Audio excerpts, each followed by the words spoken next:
Imagine um estádio lotado. O suor, o grito entalado na garganta, a esperança de um país inteiro depositada em uma bola de couro. Aos 90 minutos, o gol da vitória explode as arquibancadas. Mas, enquanto metade do estádio celebra em êxtase, a outra metade começa a morrer. O que você está prestes a ver não é um documentário esportivo.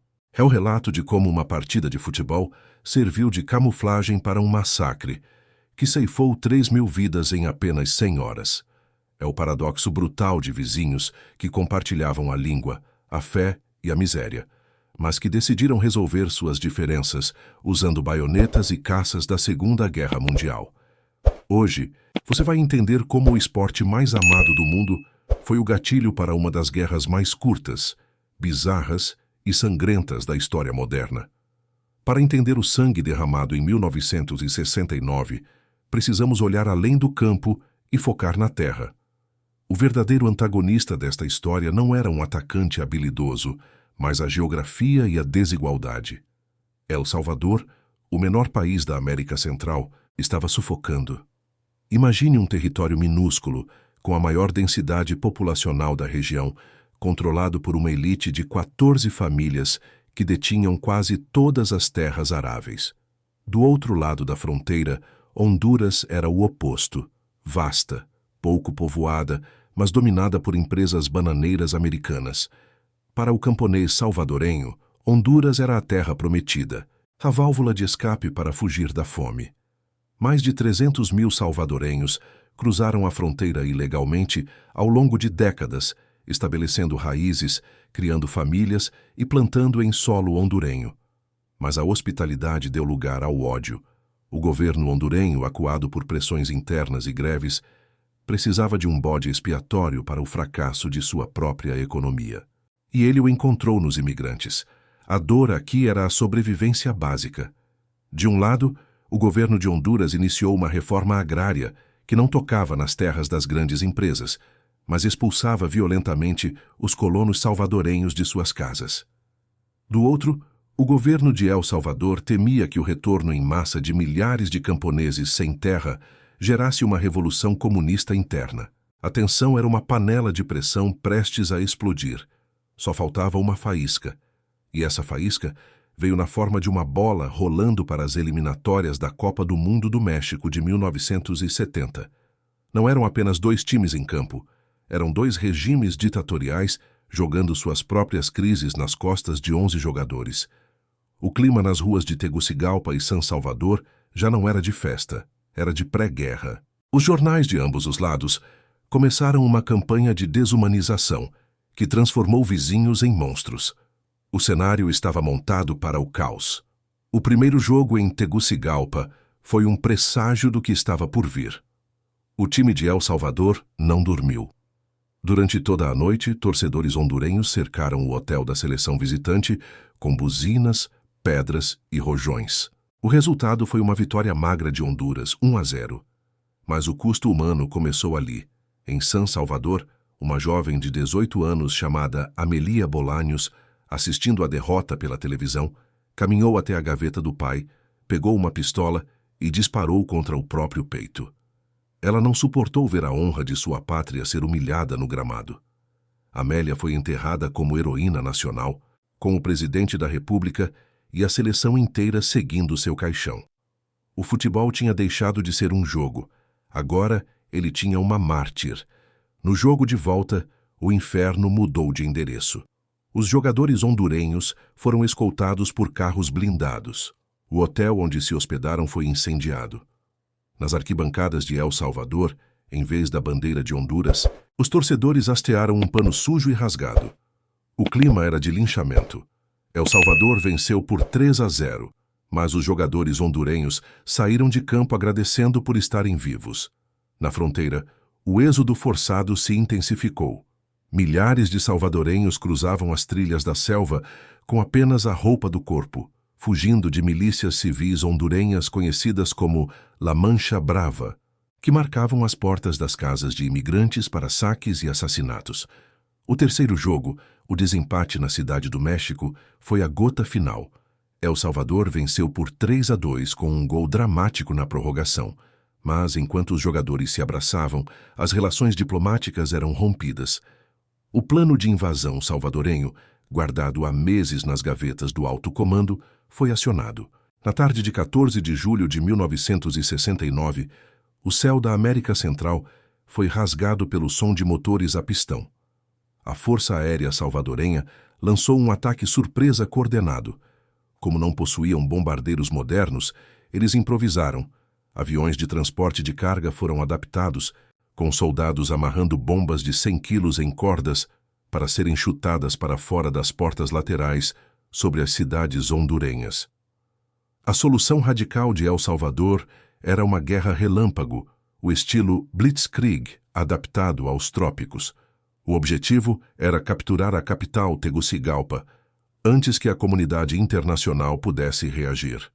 O custo, no entanto, foi uma carnificina técnica e humana. No solo, as tropas salvadorenhas avançaram pelas estradas principais, enfrentando uma resistência desesperada de soldados hondurenhos que usavam o conhecimento do terreno para montar emboscadas em desfiladeiros estreitos.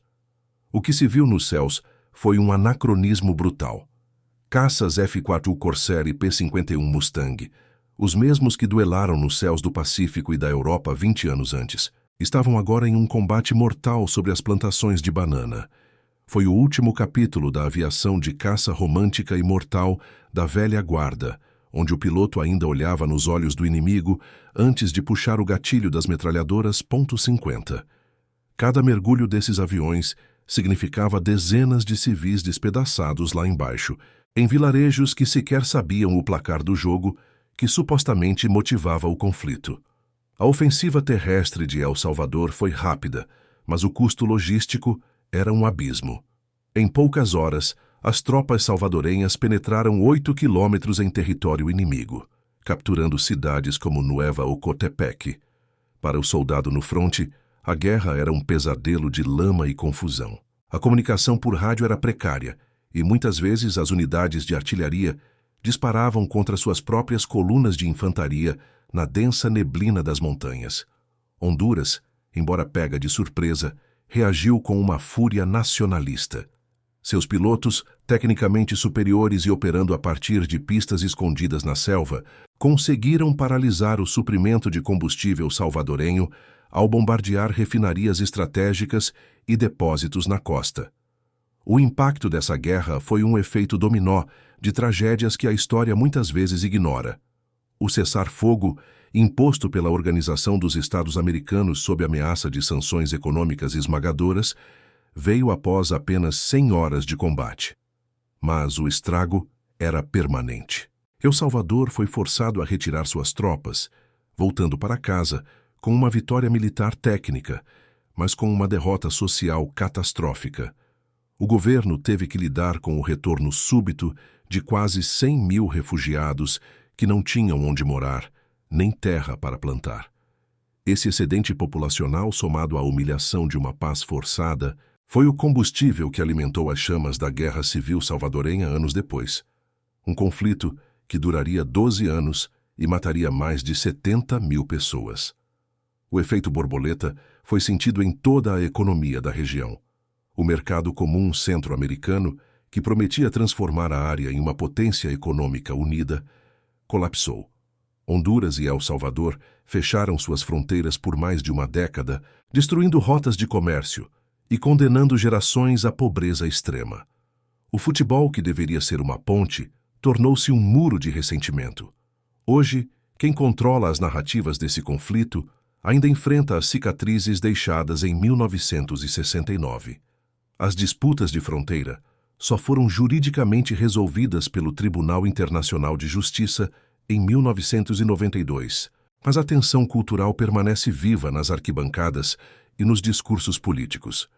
O que começou como uma disputa por terra e foi inflamado por um gol, mudou permanentemente a estrutura geopolítica da América Central, provando que o nacionalismo cego, quando misturado à paixão do esporte, pode ser mais letal do que qualquer calibre de artilharia. Essa história nos leva a um novo desafio no presente. O antagonista da fome de terra e da crise migratória não desapareceu. Ele apenas mudou de face. Hoje, a região enfrenta a crise das gangues e a pressão das mudanças climáticas, que expulsam milhares de pessoas em direção ao norte. A migração em massa para os Estados Unidos, que frequentemente domina as manchetes atuais, é o reflexo direto de instabilidades que foram plantadas naquelas 100 horas de julho. O governo de Nayib Bukele, em El Salvador, por exemplo, utiliza hoje um nacionalismo moderno e digital para consolidar o poder, muitas vezes flertando com os mesmos sentimentos de unidade contra o inimigo que levaram ao desastre de 69. Fica a pergunta em aberto. Até que ponto aprendemos a separar o orgulho nacional de uma identidade destrutiva? A guerra do futebol nos ensina que quando um governo usa o esporte para mascarar sua própria incompetência, o preço é pago em sangue por quem nunca pisou num gramado. A paz é um vidro fino, e às vezes basta um grito de gol para estilhaçá-lo completamente. Se este mergulho na psicologia e na estratégia da guerra do futebol fez você enxergar os conflitos modernos com outros olhos, inscreva-se e ative as notificações. Aqui no Atlas da Guerra, nós deciframos as marcas que o combate deixou no mundo. E se você quer entender como outra disputa territorial quase levou o mundo ao colapso, precisa assistir ao nosso vídeo sobre a crise dos mísseis. Até a próxima missão.